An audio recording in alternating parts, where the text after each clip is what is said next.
Some speedruns are so incredible, so legendary, that they transcend the game and even speedrunning itself. When these sorts of runs happen, the rest of the game's community can only stand back in awe of what they just witnessed. Sonic Adventure 2's main category had a run so incredible, it will likely stand for years and years to come. I'm DawnSR, and this is Speedrun Evolution, the greatest Sonic speedrun of all time.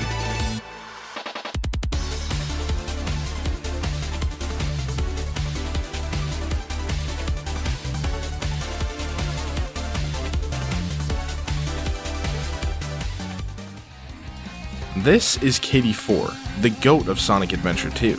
There are plenty of stories that I could tell you about why KD4 is the best to ever do it. From killing Dark Story for nearly 2 years, domination in just about every game she sets her eyes on, and the amount that she has pushed Sonic Adventure 2. There is little doubt that she is the best player the game will ever see.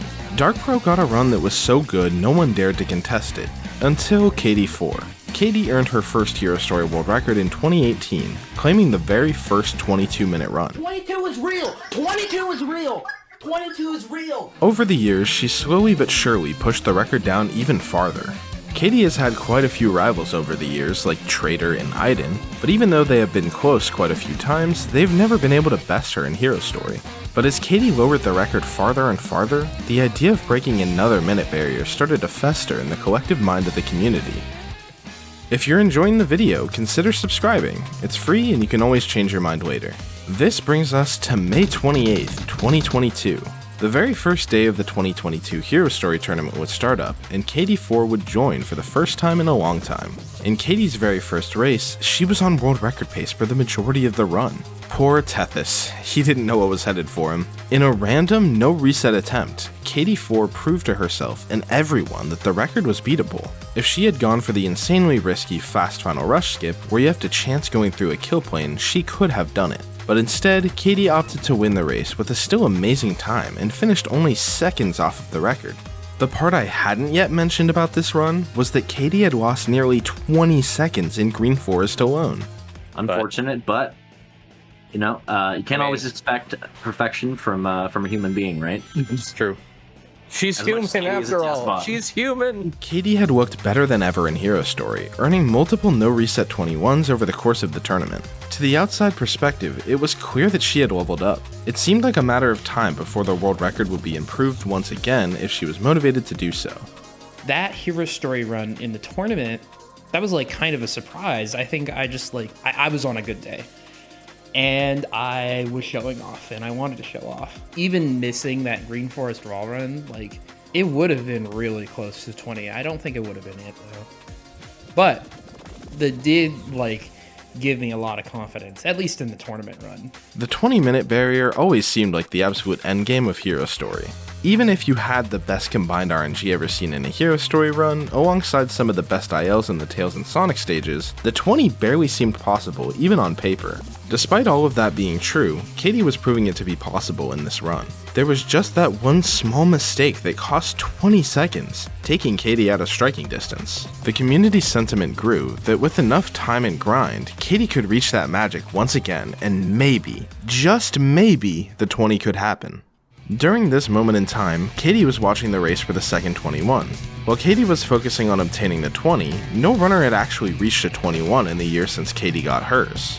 There were plenty of runners who were incredibly close, but for one reason or another, it just hadn't happened. This was an extremely active era, where runners pushed each other to reach farther, and while none of them were close to KD at the time, it was still motivating for her. Seeing this competition and grind fired up KD, and a thought popped into her mind. What if she was able to get a 20 before anyone else could even get a 21? I think initially the 20 was probably like a defense mechanism, like something to protect my time from being taken away by other people at the time. So, you know, your Aidens, your traders, etc., etc. Getting the 20 at the time, you needed the RNG to line up in your favor. And I'm not the kind of person to just like sit there and grind RNG forever and ever. With how long Sonic Adventure 2 has had a speedrun community, major discoveries are rarely made. And that's why March 28th, 2022 felt so special. A group of community members, WoW, Asinister Taco, and KD4 would work together to investigate a lead. They then posted this. Get lucky. I got it. Okay. Check this one out. I'm so stupid. Biggest idiot on planet Earth. This insane strategy was called Opium Boyfriend Toaster, or OBT for short. OBT was a huge find since it was essentially a consistent variant of the aforementioned fast FR skip, although it was slightly slower. There was one problem though. This was by far the hardest skip in the game, nearly as difficult as the old FC skip that was the nail in the coffin for Dark Story. The entire skip was incredibly difficult, the first segment where you manipulate Sonic's gravity to weave through multiple kill planes being really tough in particular. When using a kill plane viewer, this becomes a bit easier because you can react and adjust in real time. But without the tool, you were just a shot in the dark. Even if you did somehow manage to get out of bounds, there were kill planes blocking your way to the goal ring. This left you with very little leniency during the out of bounds portions, and a small mistake would mean certain death. At first, most runners actually wrote off OBT from being viable in single segment runs. As the months passed, very few people thought it would ever even be implemented, considering its difficulty and the fact that it only saved 7 seconds over the extremely consistent normal FR skip. However, Taco was convinced that top runners could implement it. He began to devise a method to make the skip more consistent, and then made a video describing it. While getting out of bounds was still incredibly difficult, the way to get to the goal ring once you got out was a lot easier. After months of trying and improving OBT, Taco had convinced Katie to give it another chance. Finally convincing me after many attempts to learn OBT, Opium Boyfriend Toaster. And I think once I learned that and I was comfortable doing it, that was when I knew like the 20 was in my grasp. It was possible. And I was gonna get it, no matter what. Katie decided that from now on she would be attempting OBT in all of her runs. She had gained a ton of consistency with the skip, and the 7 seconds, while technically not needed for the 20, would certainly help. With all of the newfound motivation, Katie would go on a tear, attempting to finally end Hero Story. She had many good runs, and even more runs finishing with a 21-minute time. In October, it seemed like a matter of time before it would happen. Every single day, Katie would get on incredible paces. A new world record was inevitable. October 18th, 2022. After racing with some friends, Katie would boot up her stream for another session of attempts. And this time, Katie would get on her best pace yet. Her ILs were top tier as usual, losing very little time to her summit best across each stage, even in some of the most difficult areas of the run. City Escape and Green Forest in the early game ILs were some of the highest variance Sonic stages in the run. Katie was getting times most runners would need to grind hours for to get just once. The RNG was back and forth, but overall solid to start the run. Ending the first half, Katie was carrying the run almost entirely with execution. The start was more than enough for Katie to beat the current record at 21-21. Starting off the second half, Katie would continue to do what she does best. Hidden base was solid, especially considering that she had to go for the slower GC skip. One of the hardest stages in the run, Pyramid Cave, was coming up, and Katie would get a 121. This time was incredible. A time most runners couldn't even IL to get, and she was doing it in single segment runs. After a solid finish to the desert section, Katie was ahead of her PB into the last portion of the run. The space section of the run begins with a weird trick, Bofa. You break both of the boxes and tails will get pushed out of bounds. However, there is something a bit weird about this trick. It is actually more consistent when respawning from this checkpoint because of the way the boxes spawn in after dying. Because of this, getting a good run to this point and then hitting the trick first try would be frustratingly difficult. Despite playing incredibly well and having great consistency with the trick, Katie would fail it on this run, costing her about 10 seconds. Just because she lost time doesn't mean her chance at a new world record was over though. Katie needed more, and all that was left was pure execution. She would pull off an incredible 41-second crazy gadget. Katie was just barely on pace for a new world record, but with OBT in her pocket, would she choose to risk it all for even more? Well, Katie is the GOAT. You should already know the answer. Alright, you got the shit. I do.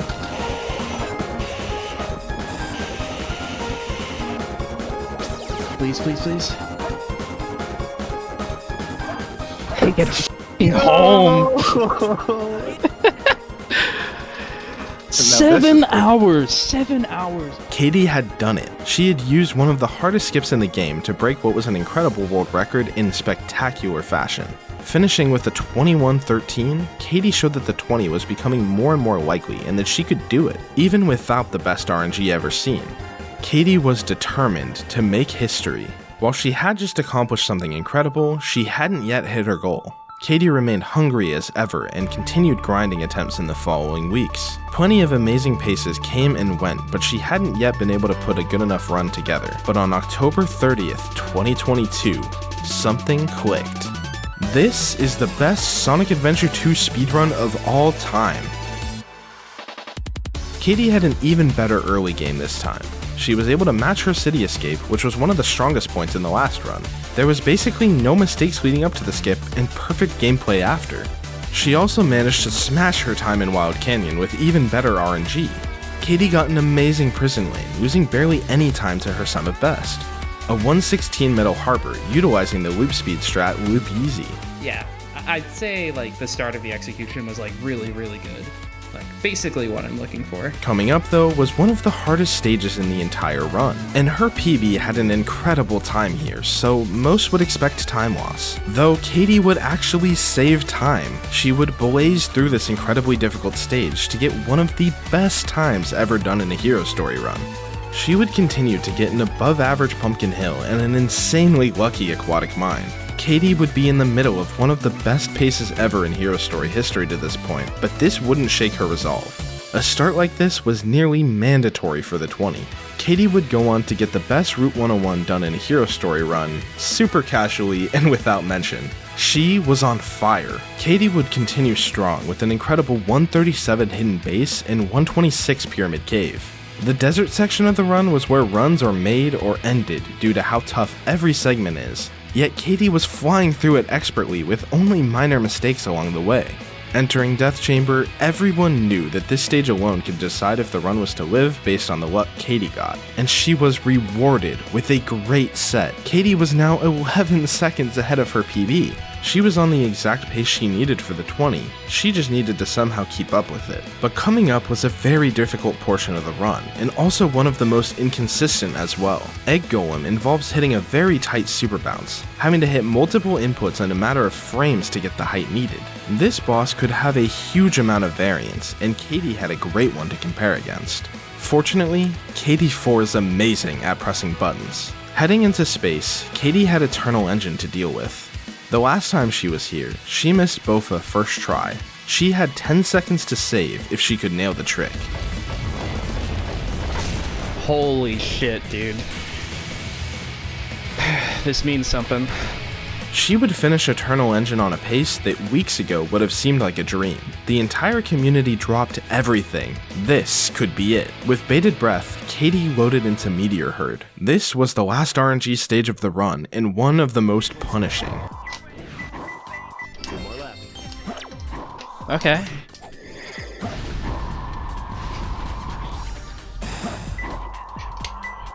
It's closer. I found him.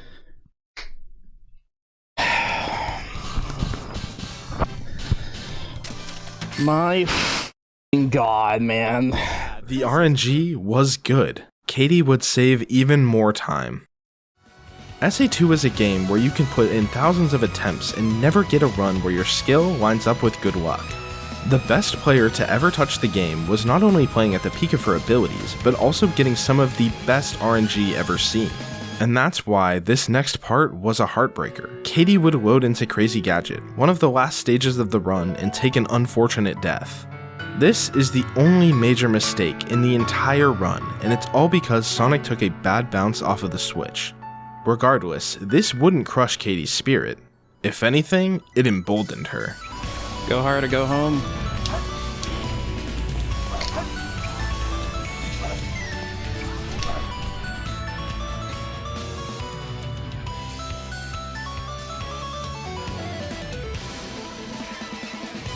Katie would follow up the quick death with the best Crazy Gadget ever done in a Hero Story run. With her back against the wall and a mistake that would likely shake most runners' resolves, Katie 4 doubled down. The pace was still more than enough, but the big question was still coming up. She had hit OBT when the pressure was on before, but this was on another level. She was on pace to break the barrier she dreamed of years and years ago. The pressure was at the peak of what it could possibly be, and she was faced with the hardest skip in the run. Could she do it here and now, cementing herself as the best hero story runner of all time? Can I do it when it matters? That is too low.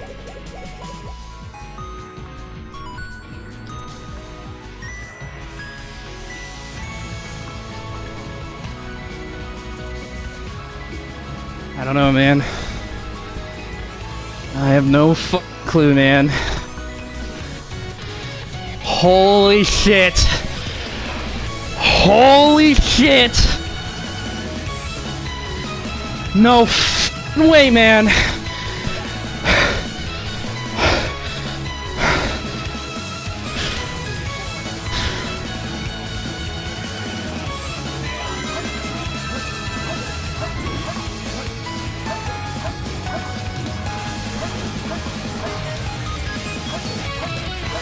Speaking balls!